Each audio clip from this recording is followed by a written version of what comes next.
Hello everyone, I'm Meteorologist Charlie Ironmonger. Thank you so much for joining me today for your 9 a.m. news and weather update from the First Alert Desk. And we've got some good news over the weekend where senators came to a preliminary agreement on a potential end to the government shutdown. Now, there is still a final vote needed in order for, again, the government to reopen, but it does look like there is hope on the horizon.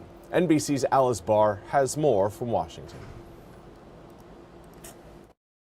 This morning, compromise in the Senate, moving the nation closer to ending the longest ever government shutdown. The motion upon reconsideration is agreed to. A group of Democrats negotiating with Republicans agreeing to fund the government through the end of January and certain departments like agriculture through next September, ensuring SNAP low-income food benefits would extend that long and end a growing crisis over food access. That was being threatened to be taken away from them as long as this went on. That's crazy. The deal would also reverse shutdown layoffs of federal workers and guarantee all federal employee back pay. But what it does not include has Democrats divided.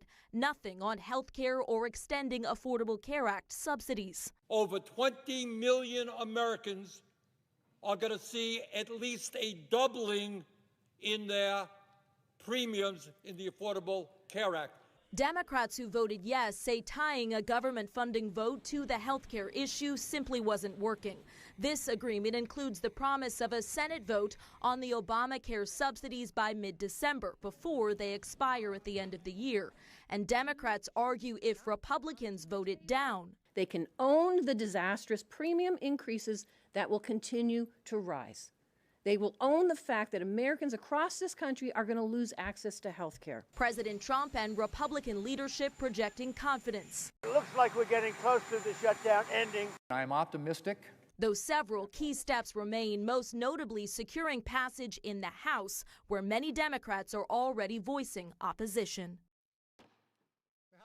In Washington, Alice Barr, NBC News.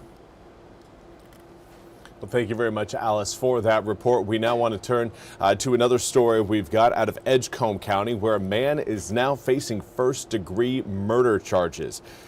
And you're seeing on your screen, Hayward Man. On Friday, deputies with the Edgecombe County Sheriff's Office say they went to a report of a dispute at 10219 Spates Chapel Road.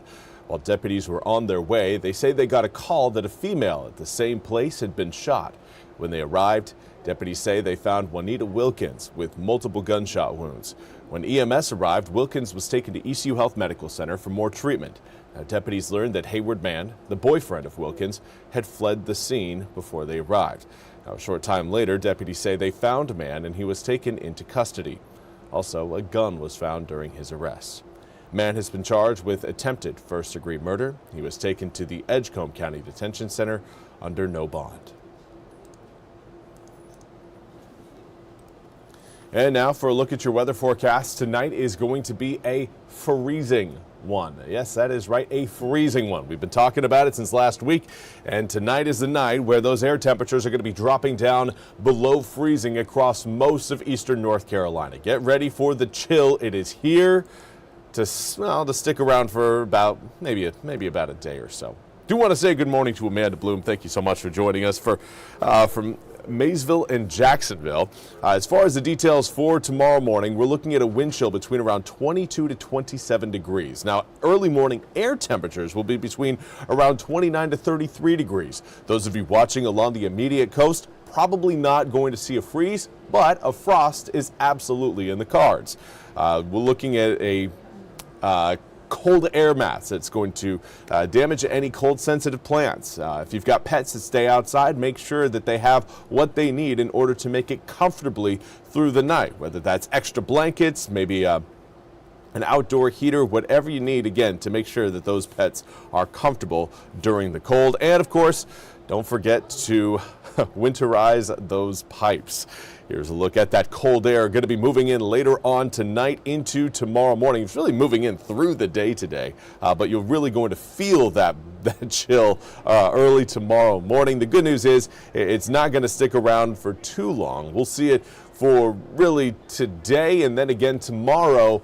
And then by the time we get to Wednesday morning, still near freezing, but we're going to be warming up as we head towards the end of the week. Right now, air temperatures generally in the 40s to low 50s.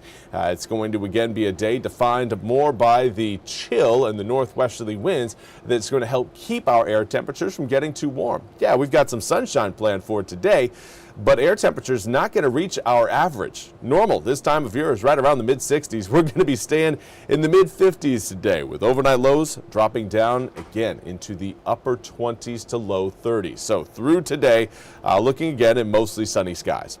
Winds out of the west-northwest will help bring in that colder and drier air, keeping again our afternoon temps capped in the mid-50s.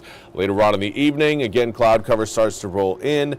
Does not look like we're going to be seeing any sort of clear sky night tonight, even though that's usually when we get our coldest mornings. By tomorrow morning, though, again, the cloud cover will have exited eastern North Carolina. 29 degrees at 7, 31 by 8. We'll finally get above freezing by the time we get to around 9 a.m. tomorrow. Get ready again for the chill.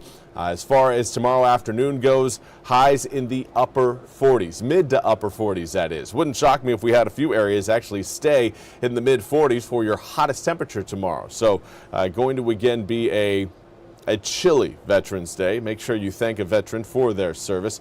Here's a look at your full 8-day forecast. And you'll note again tonight into tomorrow, first alert weather day status. And then after that, things are looking pretty calm and mild. It's going to be a cold Tuesday, but we will warm up, going from the upper 20s Tuesday morning, mid to upper 40s Tuesday afternoon. But after we get done with Wednesday morning at around 33 degrees, overnight air temperatures return to the 40s for the rest of the work week, with air temperatures gradually climbing back into the mid to upper 60s by the time we reach Saturday and Sunday of this coming weekend. Well, that's all we have time for today's 9 a.m. news and weather update from the First Alert Desk. I want to thank you all so much for joining me.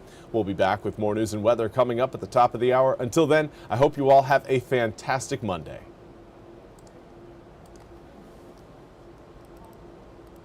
This hour of the WITN First Alert Desk is sponsored by ENC Pirate Realty.